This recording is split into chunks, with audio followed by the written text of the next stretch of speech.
What about him during Rawhide when he was Rowdy Yates? Adorable. Absolutely adorable. You could easily fall in love with him because he was so self-deprecating and just the finest guy. One of those episodes, you did a couple, like you said. You and Clint are drugged and you wake up and you're married. And we're married. It was such fun to be married to Clint Eastwood for 10 minutes. Great fun. It was a fun script, and I really had a very good time. I did several of them, and I loved them.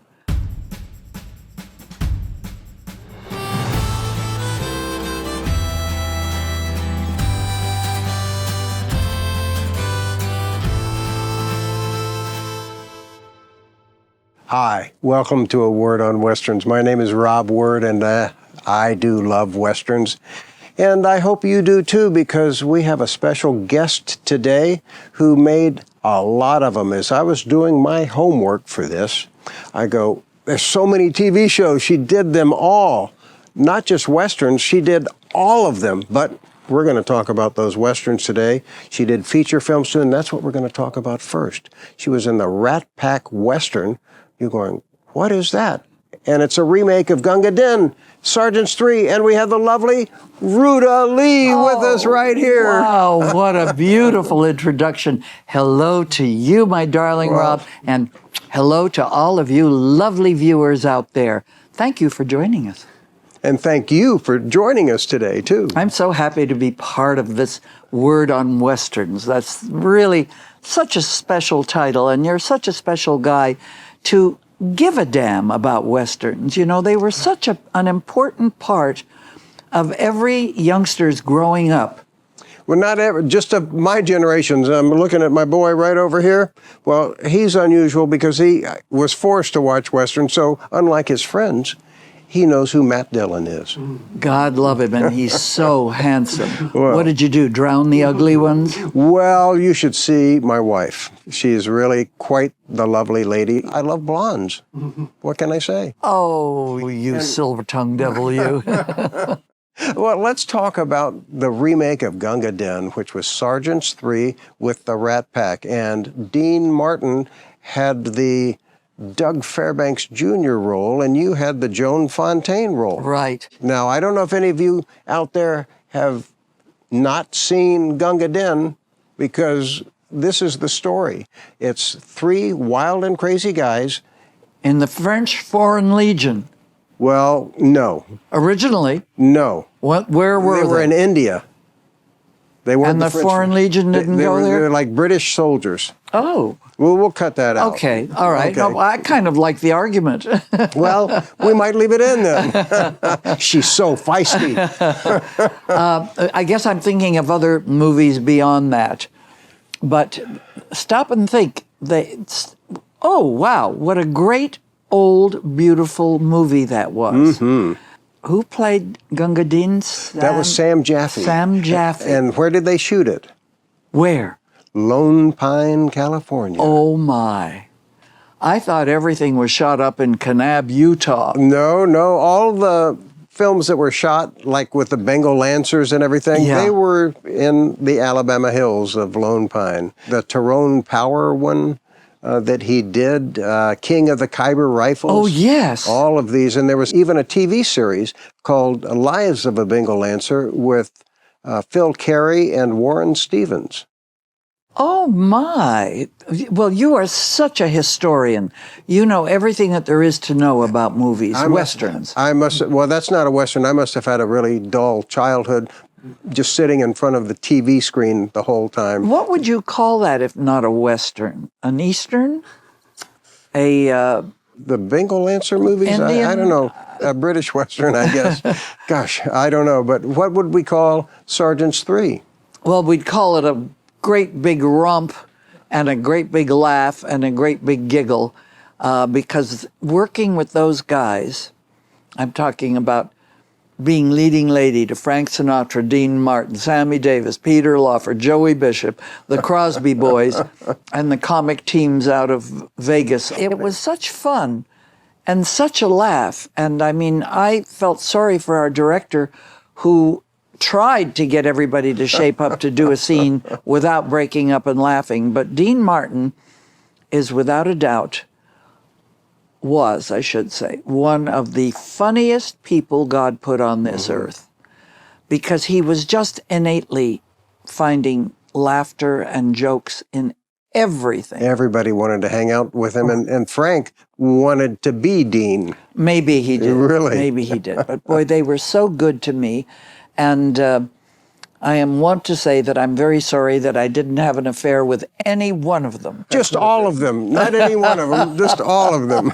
Even Joey Bishop. It just broke my heart. Yeah, he was always a little bit of a curmudgeon, but that's okay. Well, Dean sure was loved by everybody. And John Sturgis, the director, he Yes. had no control over the boys? Well, try to control those boys, you know. And Sammy Davis, of course, who is one of the most gifted people that ever graced the stage. He was whether a it was fast live- draw specialist, too. Yes, he was. And what really ticked me off is that he wore the same size gun belt that I did. And he used to borrow my gun belt, you know. And he borrowed Duke's hat in that. The hat that he wears in that film is forgot about from Rio Bravo. Oh, I'm so glad you remembered And that. he destroyed the hat, and it really upset Duke. Oh. But it is on display in Fort Worth at the John Wayne Experience. Have you been to that? I have been to Fort Worth for all of my life, but I've never been to that museum. It's expanding. And I've got to do that. I Oh, mean, I went there years before this. It's nice. It's really, they've done a wonderful job, and all of these artifacts and clothing, and even the station wagon car that Duke had Really? specially built with the higher roof, the station wagon, so he could have his cowboy hat on. Had on, God love him. Oh, I've had the great joy of going to Washington with Duke. And it was astounding to me that people would walk up and say, "Oh, hello, so you're Pilar," who was, of course, his last wife. and a dark-haired beauty. A beauty and tiny and about as Latin as you could get. And how they thought I was Pilar, I don't know. But he was so amazing.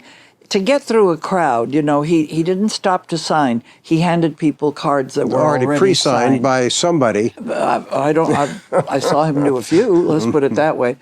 And he would literally just pick me up and tuck me under his arm and go through the crowd. And A wall of human this flesh. is going to be the nicest thing that ever happened to me in a long time. What were you there for?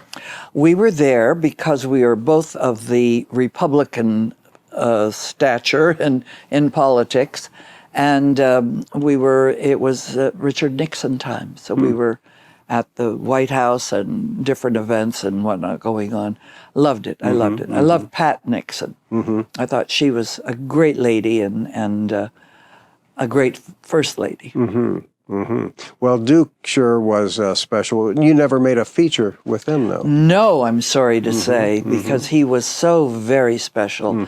How lucky people were to grow up either watching him on film, getting to know him if you're very lucky, and he was such a gentleman, and he was such a star that when he walked into a room, it somehow the lights got brighter, you know, when he walked in. Well, we had heroes to look up to then, Yes. and now it doesn't seem like there's anybody who's ever replaced him at that level.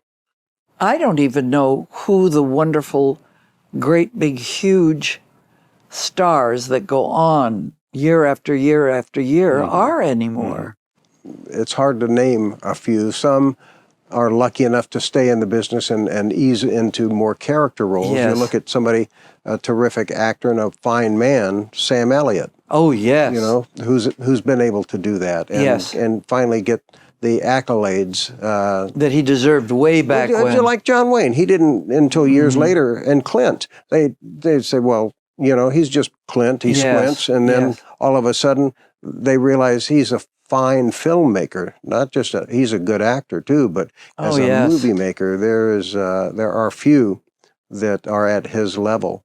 It took me, as you know, darling, I have been either president or chairman of the board of the Thalians for many, many years. And for all of you out there who have not heard of the Thalians, it's a charity that was started many years ago. And one of our founding members was, believe it or not, Jane Mansfield. And Hugh O'Brien, another big Western star. Sure. Hugh was a good friend. Yes. And wasn't Debbie Reynolds very involved in that? She came in just a little bit after the founding. And it was put together to help emotionally disturbed children. And then we built a clinic that went from mental health care from pediatric through geriatric. And now we are totally committed to the returning veterans and their families. And we Thalians try to do something about healing the broken and fractured mind and spirit of these beautiful young people that are willing to put their lives on the line for us everywhere. And then they slip through the cracks, you know, when they get here. So we're doing something about it. Anyway, I started to tell you something about the Thalians, why I was heading to, Clint Eastwood. Every year we would do a big show built around a celebrity that we honored, not just because they dazzled us on the screen or on stage, but that they dazzled us with their humanitarian performances as well. Well, I was after Clint for 20 years. Every year I'd call. Every year I'd send a letter. Every year. No, he was doing a movie. No, he was going to be in Africa. No, he was going to be in New York. He couldn't, blah, blah. Finally, I said, look, my birthday is the 30th of May. Give me a birthday present and say you'll be our honoree and I'll never bother you again. And he said, you give me a birthday present because I'm the day after you and tell me I don't have to come. But he did come, and he was an extraordinary honoree. Just loved everybody, and everybody loved him, and he had a good time. He has a great sense of humor, too. Wonderful. Yeah. Wonderful. But I've never worked for the SOB. I've got to say... You should have done a Rawhide because you were doing all I did do Rawhide. Well, I did several Rawhides. There you go. But I haven't worked for him as a director. Oh, I would give my teeth, which I have, by the way. I lost a tooth. What about him during Rawhide when he was Rowdy Yates? Adorable. Absolutely adorable. You could easily fall in love with him because he was so self-deprecating and just the finest guy. One of those episodes, you did a couple, like you said. You and Clint are drugged, and you wake up and you're married. And we're married. But you're not really married. It was such fun to be married to Clint Eastwood for 10 minutes. Great fun. It was a fun script, and I really had a very good time. I did several of them, and I loved them. Well, he sure has gone a long way. Let me talk about some of the other Westerns, and literally you did them all. But I remember this one that was like Peter Gunn Out West, and it was at Review, Shotgun Slade with Scott Brady. It had a jazz soundtrack, a jazz score that was really unusual at the time. And I forgot that. I'm so glad you brought that up. Wow. Well, he's an undercover detective, and he is hired by you at your ranch because somebody's trying to steal your cattle or your gold or something like that.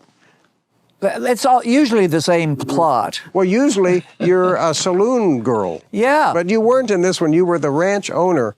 Saloon girls have a hell of a lot more fun than the goody two-shoes, you know. And they get to wear better clothes and have more fun that way. I always loved playing the saloon girls, a lot of those. Some of the best parts I ever played were in Westerns. A bonanza that I did was maybe one of the best roles I ever had.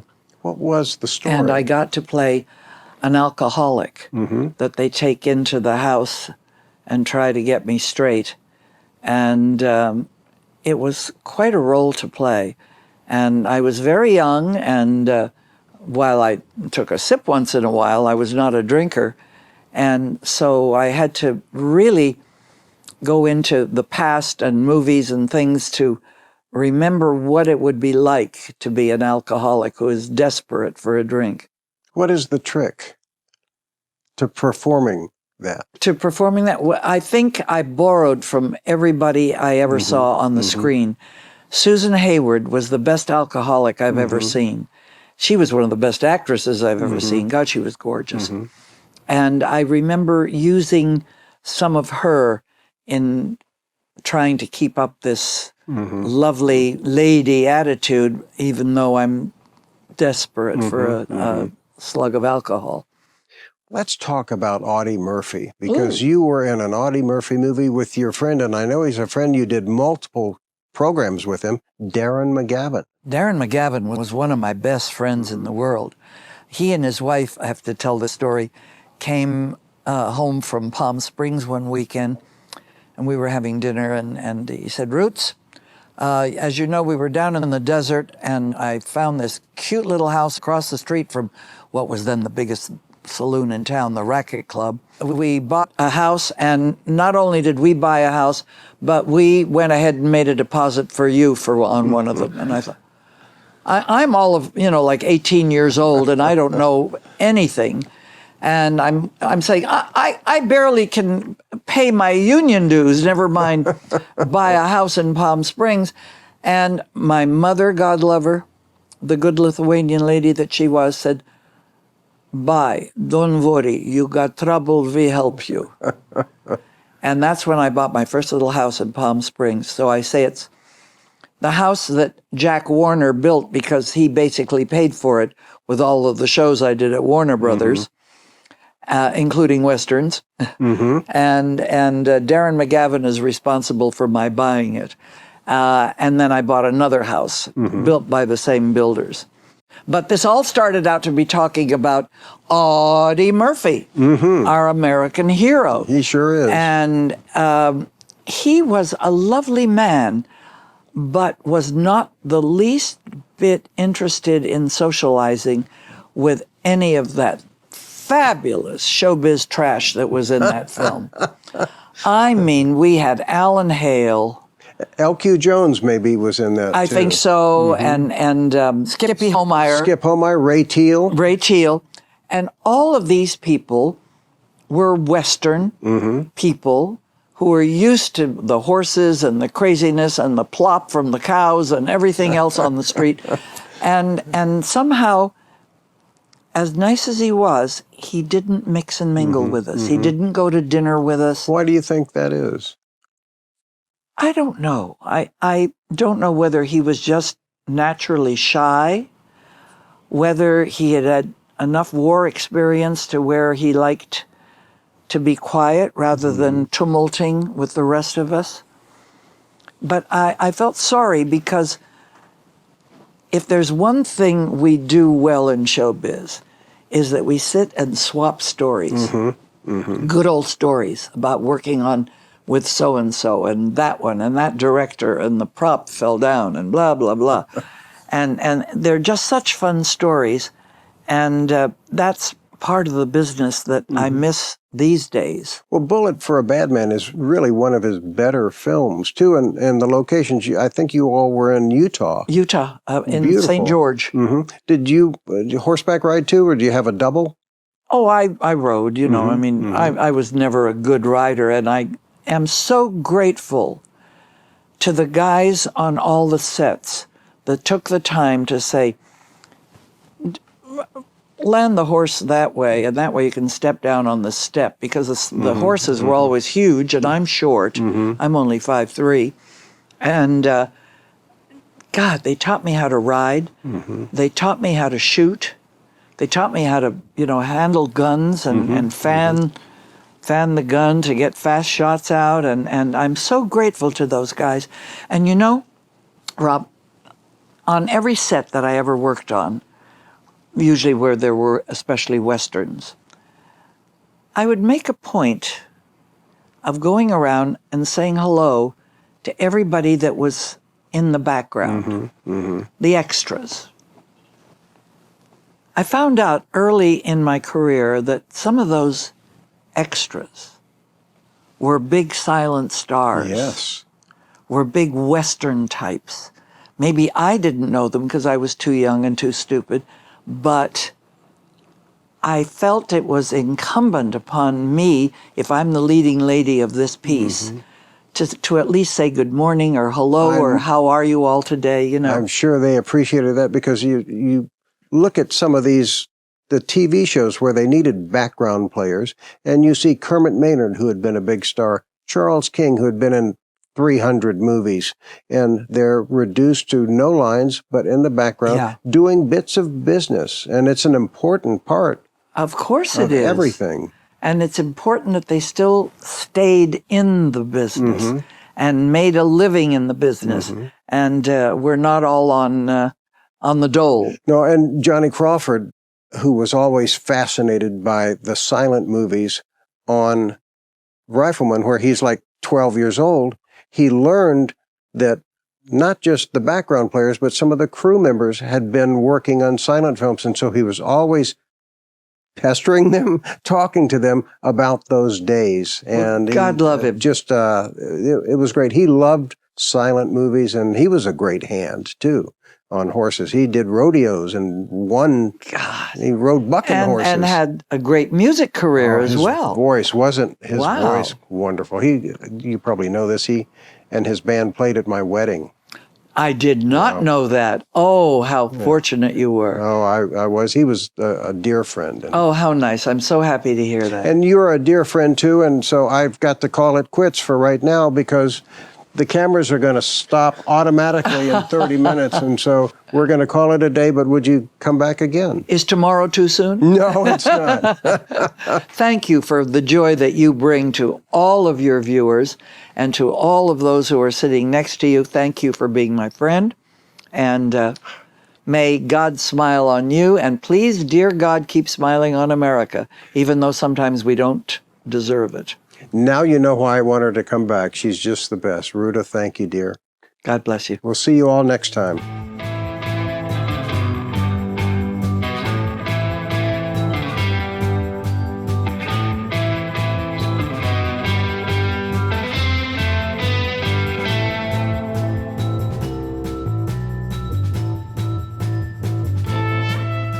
Thanks for watching the show. I'm RJ Word. You already know my dad, Rob, because you were just watching an episode and you stuck around. And you know what's interesting is I'm sure you see RJ's name in the credits all the time. Well, he and I now are going to do something together where you can see both of us instead of... Well, actually...